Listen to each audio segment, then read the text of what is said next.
Good morning, ladies and gentlemen, and welcome back to Life Lessons in Greg's Garden. And it's exciting this morning. The last time that we were together, we were talking about the importance of being able to thin out your garden in order to be able to get the amount of energy required to start producing the optimal results that you wanted, not only in your vegetables, but also in your life as a whole. And I showed you in the previous video, which I'll link back to right here to show you a little picture of what that looked like a couple of weeks ago, compared to what we have here today with this. This happens to be yellow crookneck squash. And you can see how it's grown as a result of that thinning. Now, this is a very productive vegetable to begin with, from what I understand, as from what everybody that's got experience in the gardening world. But had we not been able to thin out those other seedlings, they would have crowded them out. But, this is as I said, a yellow crookneck squash. Over there on that side, I've got zucchini. I've got cauliflower and broccoli planted. I have spinach planted. I have spinach planted within the squash as well.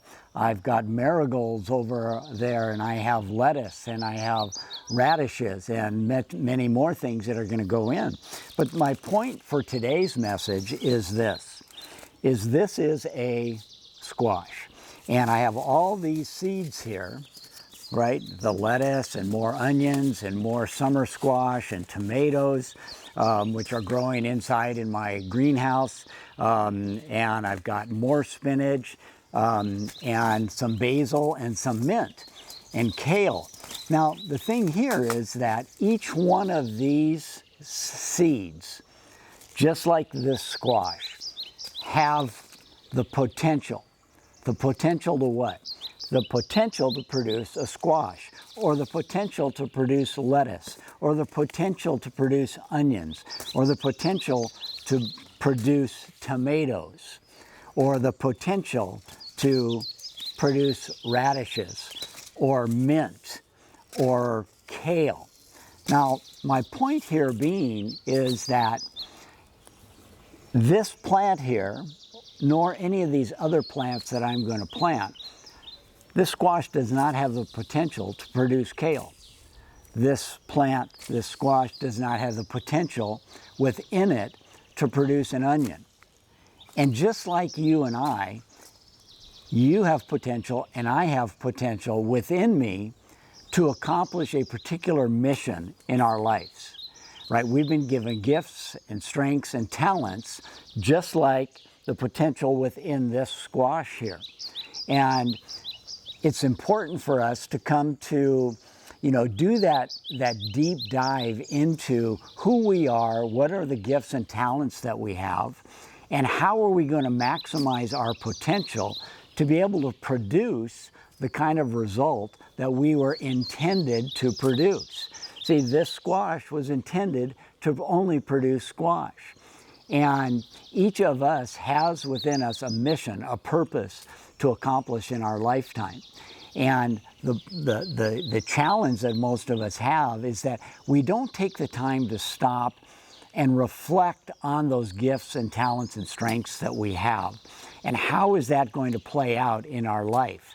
More times than not, people are just floating down the river of life, letting the river take them any place that the river will take them. And I recently heard a wonderful quote that says even a dead fish can float down the river. But that's not us, is it? You're sitting here listening to this today because you want to live a life that's more intentional. And that's really the whole point of this, is that we were intended to produce something magnificent. We are creatures that are creative. We're creative creatures. And it's important that we stop and we think about, well, what does that mean in our life? What are the areas of weakness that I have? what are the strengths that I have, and how do I capitalize on them in order to be able to complement or rather to achieve that potential that we've been given by the universe. I like to call it God, the grand overall designer, and to be able to really maximize the life that we have here. And so, just like all of these different types of seeds, each and every one of us is unique. And it's that unique gift and talent that we have, and those unique people that you come in contact with every single day that really makes life fulfilling and magnificent. And so as we're going through, this time in our life, I hope you're taking time to journal, to reflect, if you're not journaling, just jot. Write down some things that are your strengths. Maybe even take time to sit down with family or friends and ask them, what are your strengths? What do they see the gifts that you have?